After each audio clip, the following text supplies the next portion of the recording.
And so labels were exciting and scary at the same time, Mhm. things like that. So that experience was cool because it wasn't necessarily like a huge label. Cool. Well, again, thank you, Faith, for doing this. I appreciate it. Thank you for having me. Yeah. So this podcast is about you and your journey in music, and we'll talk about Alleyways and what you have coming up. Okay, sounds good. Sweet. So first off, where were you born and raised? I was born and raised in Provo, Utah. Provo, Utah. What was that like? Lots of Mormons, as Okay. you can imagine. Yeah. Um, Did you grow up Mormon? yeah, I did. I Okay, grew up Mormon. cool. Um, it was an interesting culture, really interesting.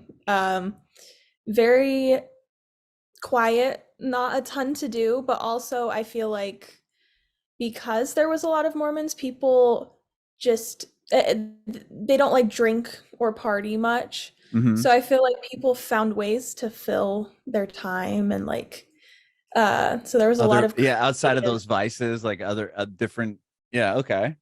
Yeah, yeah. So I think like living in such a quiet place kind of helped cultivate my creativity, Hmm. you know.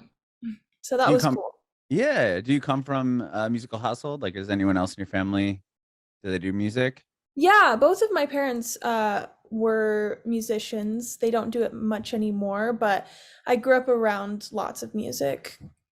Wow. Were they like writing songs, or was it mainly just performing, playing? Like, Writing and wow. yeah, and playing. Yeah, they never did it professionally. It was like a hobby. Hmm. But yeah, when I kind of like came into the world and was very clearly intrigued by music, like just very early on. I was always obsessed with music. They really wanted to kind of feed that. Sure. Sure. Yeah. Like, So, do you remember? You talked about early on you were obsessed with music. Like, what was kind of the early memories you have of that? um, I was just always making up songs, singing. Like I loved Disney Okay. movies, and so I would always learn the songs and just run around singing them all day long. Uh, and then yeah, I would just make up songs all the time to like different melodies of like Disney songs or my sister really liked Britney Spears, so like Britney Spears melodies and would put like my own twist on them. Hmm. Uh, just little dumb things like that, but it grew and grew and grew as I got older. Um, and yeah, my parents always were so intrigued by it because it was just very clear that it was something that came naturally to me, which I think Hmm. is kind of rare. Yeah, for sure. Yeah, so they always, I guess, Supported you in that, yeah, yeah, they in that always way. supported me. Yeah, always. So that That's was really really cool. A lot of people don't have that. Like, oh, you exactly. want to do music? Okay, no, you're gonna do these other things instead. That could be a hobby of yours or whatever. Yeah. Um, what about like, did you start playing an instrument at an early age as well? I started playing piano at 8 years old, around 8 years old. That's still pretty young. And then Mhm. from there, did you continue doing that, like lessons or chorus choir, anything through high school? I continued to play. I never really learned theory until I got Mhm. older. I Okay. just kind of uh I used it to write. That was like the piano for me was writing. So I kind of just would think a melody in my head and just translate it. So it was never like writing the notes down and then like Hmm. playing them. It was just very subconscious. Uh Sure. So you're just kind of writing songs, figuring out the chords that you wanted it to sound like or whatever, and then figuring it out that way. yeah, yeah. And then songs that I wanted to learn how to play, it was very like by ear. I would listen to them and then copy it. Oh, okay. And with your own, I did see that you had a pretty viral moment on like a "Bring Me the Horizon" song, which is interesting. Take on just based off the music of yours that I've heard.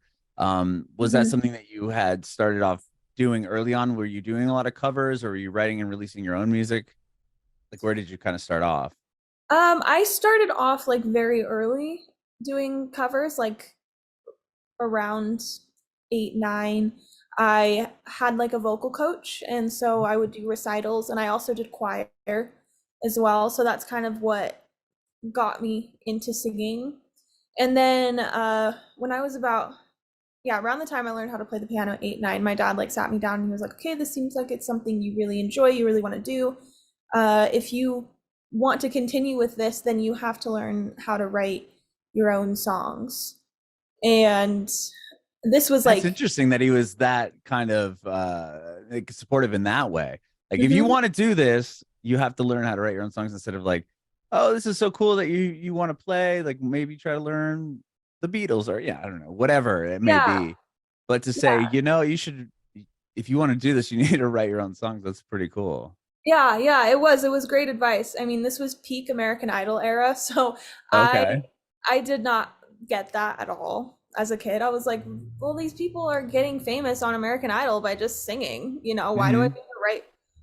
to write songs? And he was like, well, you already enjoy doing it, just focus on it, put some energy towards it, hone it in, make it make sense, and Hmm. then so I kind of begrudgingly started to learn like the structure of songs, like verse, chorus kind of thing. Hmm. Uh, and I like completely fell in love with it. And after that, I did do covers, but it was mostly to be in these recitals because a lot of the time it would be like, oh, you can do like one or two original song, but then you have to like do a cover. Uh, but yeah, after I really started writing, that's really all I wanted to do. I just wanted to write my own songs. But in the case of Bring Me the Horizon and kind of like the heavier music scene, I Hmm. got into that when I was like a young teenager, and I always just I loved it so much. And something I always noticed was those types of artists, the heavier genre, they always made the best ballads. Like Hmm. And if the it, best lyrics. yeah, yeah, exactly, exactly. And so like on albums, I felt like when they had like an acoustic version of like a heavier song, it was Hmm. always so beautiful. And so when I heard Drown, it was like, I want that. Like I want that feeling from this song. And so that's where that came from. Oh wow. Okay. Yeah, because it went viral, correct? I mean, Yeah, yeah, yeah. A lot of people have seen it, so that's pretty yeah. cool. Where did that start off? On like YouTube or where did you have it that people started Yeah, finding yeah, it? that was on YouTube. It was, yeah, just kind of Wow. a wild thing. But prior to that, you were already writing songs. And was your dad helping you at all? I mean, to kind of like give you the advice that you should start writing songs. Was he checking up like, oh, Faith, did you, let me hear what you've done? Like, did he ever kind of get involved that way as well? Yeah, yeah, both of my parents were always really like interested in it. So they would ask me. My dad was definitely like a little more push, you could say. I don't think that's like a good word, but Right. I know what you he mean. would check on me for sure, and he would be like, hey, like play me what you're writing. Or I was really shy about it, which is interesting because I would perform, but when it came to the writing process, and I still am, I'm still pretty shy about it. Like eh, I don't know what it is, but he would kind of like listen in while I Hmm. was writing, which I hated. And then he would kind of like barge in and be like, this sounds great, like play it for me, let's record it so that you can keep it, like don't lose that melody. And I'm like, oh, what's, Wow. That's yeah, cool that he was that involved and yeah, that kind of invested in it. Is he still? yeah, he still helps me a lot with yeah, with everything. He's always really loved music. His life path went a different direction, Hmm. but I know that like music calls Can, his heart. yeah, live So it's vicariously through you cool. now. Yeah, like it's cool that he can kind of be a part of this process. Wow, that's awesome. Do you ever feel like songs you're writing or lyrics you're writing are too maybe too personal to share with your family like that or no? Yeah, yeah, definitely. Thankfully, It was interesting. My dad, he never really like judged me about Uh-huh. it. It was always like my mom was always really concerned. But my dad was kind of just like, oh, this is her outlet. I'm not gonna like, look too far into it. Hmm. Uh, because it was hard for me. It was really hard for me, and I think that like he could tell because I didn't want to play it. Like I didn't want to play the songs uh for them. It was actually, I think Antidote was my first song that was really, really a peek into what I was going through, Hmm. like detailed. And I did not want to play that for anyone.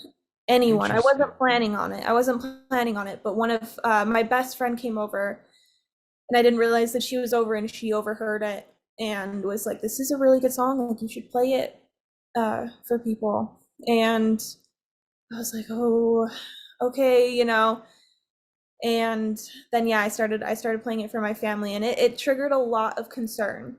A lot of concern. Hmm. Yeah, I mean, I could see that for sure. And you're Yeah. just like, well, I'm just trying to get my emotions out there. You have to kind Yeah. of like vouch for it or explain it Yeah, to it was them. weird. It was weird. I Because before I wrote more like love songs, Hmm. and like because I hadn't really experienced a lot of those feelings. I mean I had, but I didn't know how to articulate them as well. And so it was kind of like uh a 180. Hmm. Sure, It sure. was really just through those like mid-teen uh Hmm. it's hard. It's a weird Yeah, time. it's a very weird time. A lot It's of a hormones and emotions, and yeah, Yeah. kind of in Yeah. this interesting spot in your life. Yeah, and I was like full force working in music full time. I wasn't going to school. Oh Uh wow, you had already was it yeah. due to the little girl song, or was this even before that? It Like, how was did you get before into that. music? Okay, tell me about that. Yeah, yeah. So I at like 12, I think it was, I started doing open mic nights at this local venue, which was like way more serious, I guess you could say, than like the recitals I was doing, because the recitals were more like, oh, come see like these kids perform, you Right. know? All the students from the one teacher are gonna get up on stage and sing something for you. Yeah, exactly. Yeah. And so this venue was like showcase your work to a room of adults. And that was a lot. It was scary, but Right. my yeah, my dad knew the owner, and he was like, "Yeah, she does she writes. Do you think it would be cool if she like did an open mic?" And he was like, "I mean, yeah, give it a shot." Uh, so yeah, I started doing open mics, and the owner was really impressed. Like he still talks about it, how he thought that I was playing covers and he just didn't know the songs. Oh So wow. yeah, so when like I came off stage and like talked to him about it, he was like, "Oh, so what were those songs? I've never heard them before." And I was like, "Oh, I wrote them." And he was like, "What?" you know? Yeah. and and he was like, "Well, you need to come back here." uh and so he started putting me on shows, and then we started uploading clips from those shows on YouTube, and that got some attention. And so I went to LA working with some producers, and yeah, it was just full force from that point on.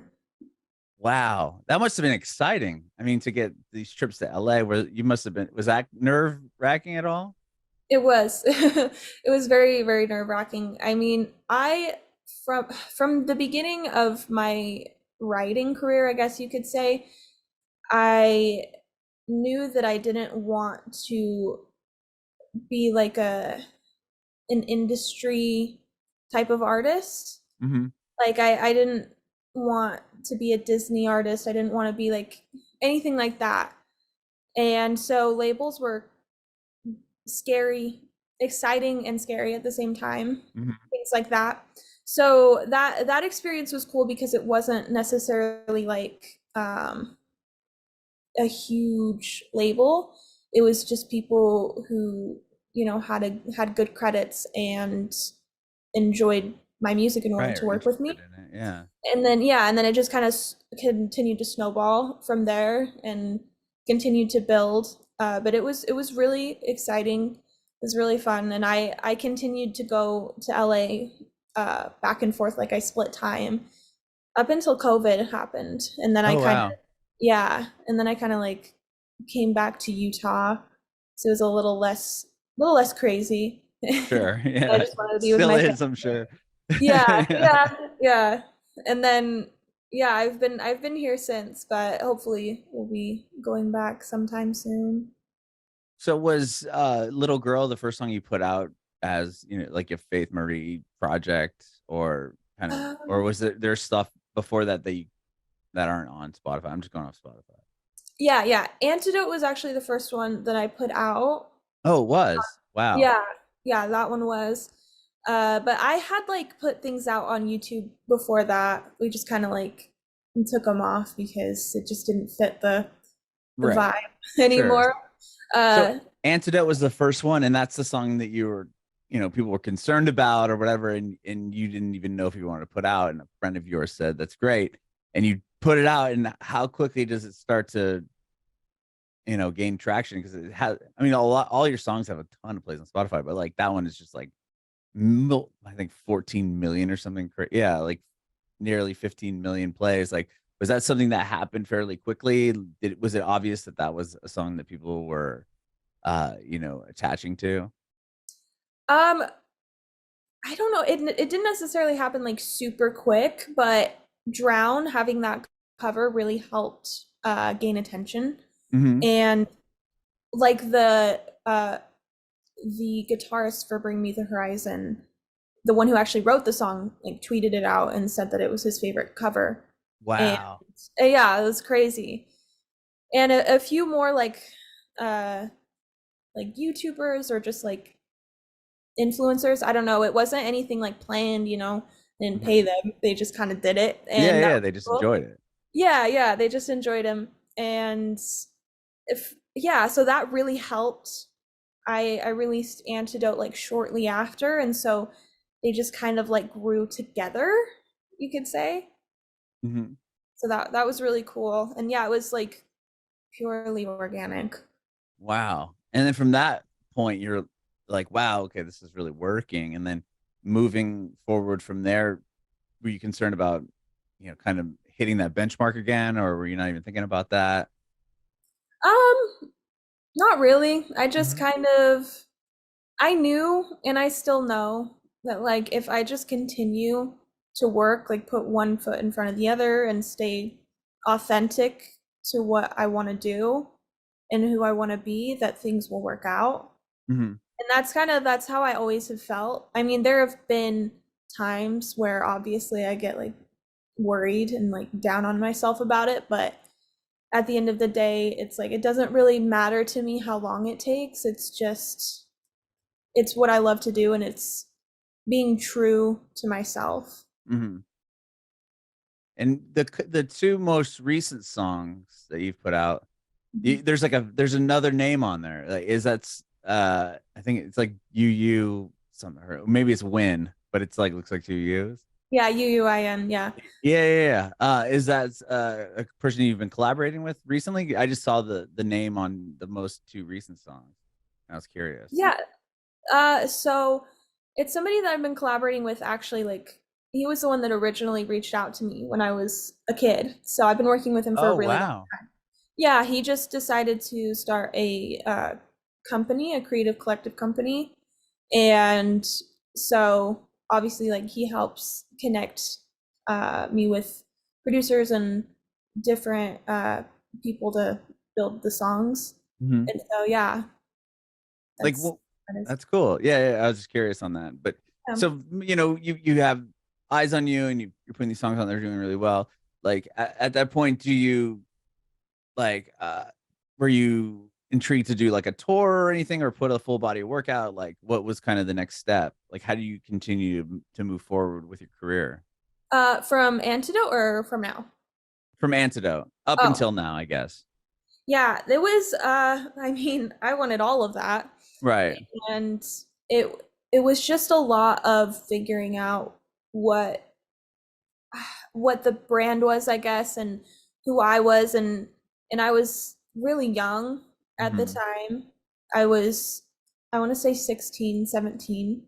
Yeah, that's And really young to be, and to have that many people watching you, and you know, and having these songs resonate with so much with people. yeah, Wow. it was an insane amount of pressure that I had no reference point for. It was crazy, and the thing that was so insane about it was people weren't just reaching out saying like, "Oh, like you have a great voice and I loved your song." Like it was paragraphs of people telling me their life, and what they're going through and how they relate to it. And like it was amazing, and that's so cool that my songs connect with people that way. But then it was like also this intense feeling of responsibility for, Right. people's emotions. Being a teenager, I didn't know how to compartmentalize it. And so that was really like intense for a minute. I bet. And then having to, you probably had to respond, I would imagine, at certain points. And it's like, how do I, Hmm. this person is at this, I don't know, but depending on what they write, it's like, how do I respond to this? I'm 17 years old or 16 years old. This is wild. Yeah, exactly. It was. And I think that I didn't understand that I didn't have to be like, a therapist or anything. Like I would Yeah. just sit there forever like trying to figure out what to say back. Because Mhm. like just saying, "Oh, like thank you, I appreciate it," just never felt like enough. And it still doesn't feel like enough, but at the end of the day, it's like I just hope that people can feel it, that I really mean it. But at that time, it really it was a lot, you No, know. yeah, I can't even imagine. And then to, like you said, you have to respond. Even if you said, thank you, whatever, like at least you're acknowledging that person is probably still like, whoa, like she responded, like this is Yeah, great. yeah, yeah, for sure, for sure. And I started to learn that I could, just say that, but it always felt weird not like, writing back a big long paragraph about like, how much I appreciate it. But Right. it's a lot of energy to do that. Um, Especially with that many people watching and listening, and contacting you. You're like, okay, this is going to take me all day to do this. And then more are going to pile up. Like it would just be a never ending cycle, I felt like. yeah, yeah, and I'm a lot better with it now, but back then it was very intense for Yeah. me. And Wow. yeah, and just on top of it, like the pressure of music and creating, and it became a career really fast. And that's what I wanted, but I didn't understand what it meant. Mhm. And it was just a lot for little me to handle. Yeah, I mean, it's a lot for people to handle now, that are adults that are getting it. It's like you're not, it's not just, the gig isn't just, okay, I wrote the song and put it up online. It's, there's so many other elements that you have to take on now with the Yeah. internet, especially. Yeah, it's your life. And I'm still not, I guess, perfect at it. I have a No one hard is though. time. Yeah, I have a hard time with that. I have a hard time with social media and what to do with it, I guess you could say. But Yeah. I'm trying to get better. You said you're doing trips back and forth to LA to and Utah up until COVID. How Mhm. did, when COVID happened, how did that affect your songwriting, or were you able to write during that time, or did you kind of take a break? I wrote a lot during that time. I actually wrote the whole EP that's coming out during that Oh, time. Like, wow. Okay. yeah, yeah, Rock Bottom, Alleyways, More Than I Am. Like those three songs came from that era. Okay. Yeah. So, well, tell me about the EP. The Alleyways, the most recent one. But Mhm. going into those songs and the project, did you know you wanted to write an EP, or was it, oh, I have a collection of songs now, or was there kind of an threaded theme amongst the all of them? Um, it was very much like it came very naturally. I just ended up writing them as the sequence, and just based on what I was going through. emotionally, existentially, it just kind of fit together. Hmm. Like, with COVID, everyone was with themselves a lot. Right, of course. Yeah, yeah. And it was heavy. And I just, I also had just turned, I want to say 21 was Okay. when that happened. So that was like hard. That was hard. I felt like I missed that Yeah, it's portion. kind of a bummer, right? I mean, get the chance to do the go out and wild out situation like when you turn Yeah. 21. Yeah, Yeah. no. It was that really sucked. Um, but it's also just an age where I guess you're starting to become more of a sentient adult, Mhm. and start thinking about your existence and what it means and all that fun stuff. And that's kind of where those songs came from, was just the place that I was then. It was a dark place. It was a very dark place. But I think at that point, even though it was like one of the darkest places I'd been, it was the first time that I had felt hope throughout that experience. Like, because I think as you get older, you start to realize the more that you go through, the more you realize, oh, I'm going to live through it. Like, and I think that was the first point in my life where I'm like, okay, I've gone through all of this crap before and I've survived it. I'm going through this crap right now. I'm gonna survive it. Like, that was Mhm. kind of the mindset Mhm. behind it. And I really wanted to share that because, like I said, uh, people tend to really emotionally connect with my songs, and oftentimes it's like during their lowest because my songs just happen to touch on that. And Yeah. so I want to share that experience of hope, and that you can find what you need in these moments, Mhm. sometimes more than any other moments. Yeah, so that's kind of where that came from. Yeah, it's you're kind of at an interesting place. I mean, being turning 21 when like COVID happened, just in the sense that it didn't matter about, I guess, COVID, but you had already you I mean, being successful so early on with songwriting and what you're doing, Hmm. you kind of put yourself in a different place than a lot of other people that are your age group, right? Like when people are 21, maybe they're towards the end of their college year. Like it's all about trying to figure out, like, am I gonna what do I want to do with my like job and life? And you had that already kind of laid out for you at an earlier age. So you even have more to kind of unpack there. You're like, okay, I'm 21 and I've already got my career kind of going. Like it's just you had a different kind of outlook on it, I would think. Yeah, no, I absolutely did. I think it was also weird because I'd kind of come out of that phase of my life where my age added to what I was doing. Like, Hmm. I don't really believe that now, but at the time it was really, really hard because before, I would perform and get off stage and people would like, "Oh my gosh, how old are you?" I'd be like, "Oh, I'm 16." And they're Uh, like, "You're 16? Like, that's crazy. Like, you're so amazing." And then, like, I turn 21, 22, and they're like, "How old are you?" And I'm like, 21, 22. They're like, "Okay, cool." oh yeah, You you know? kind of age out from like, oh, that's so that's so sweet, that's so cute. It's but Yeah, I mean, yeah. obviously the music speaks for itself, but I could see how that'd be an interesting transition to make because like at what point does it become, oh, like yeah, like it's awesome that you're so good and you're only 16, but it's like, oh, you're awesome that you're so good. And it's, oh, that's cool. You're 22. Yeah. Yeah. Like I could see how that kind of comes with a different, It was weird. yeah, for sure.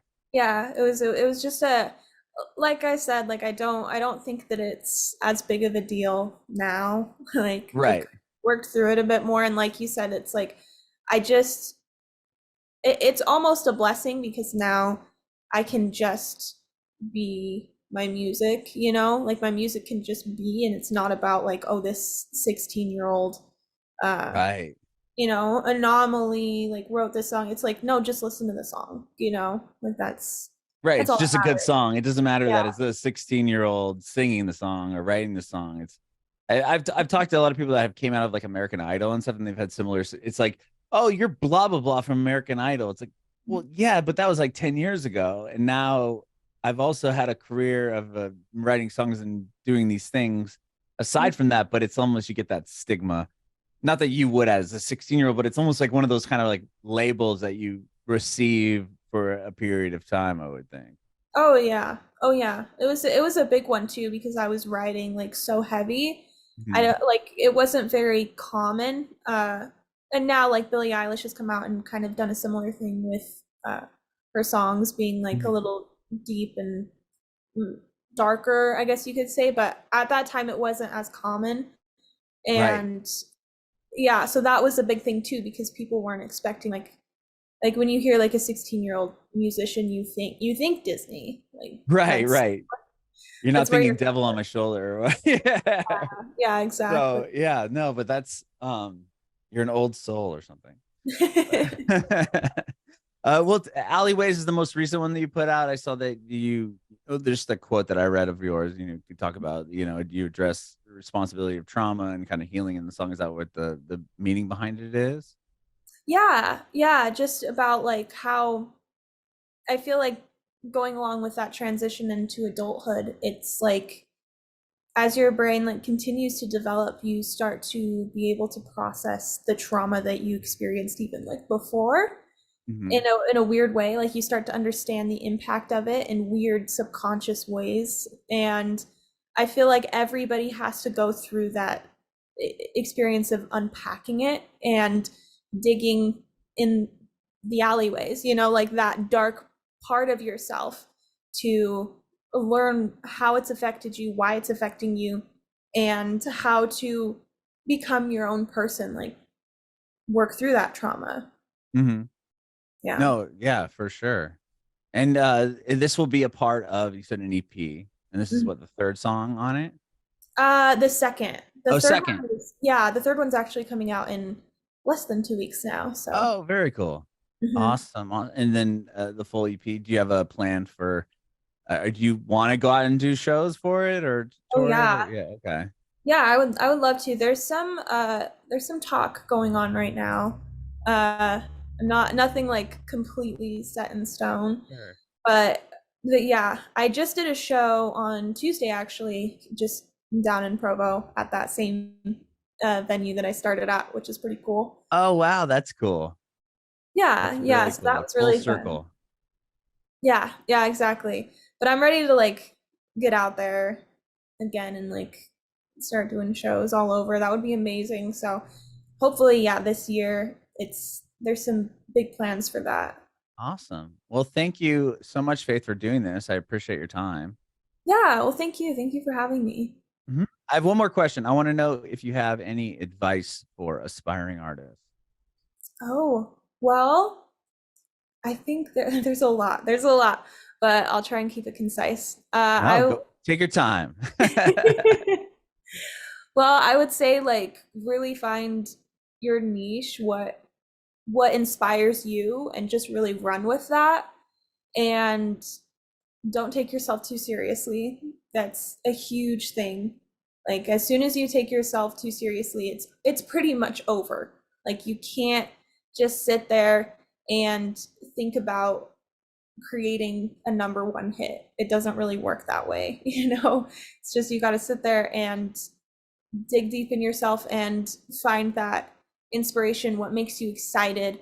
Whether or not it's good doesn't matter. Just follow that inspiration to the ends of the earth. And as long as you keep going and keep being open to uh, evolving, because I mean, a lot of people can end up getting stuck. Just be open to evolving and growing and just really honing in on your skills. I think anybody who does that and stays consistent with it and humble will be successful. I truly believe that. Bringing it backward.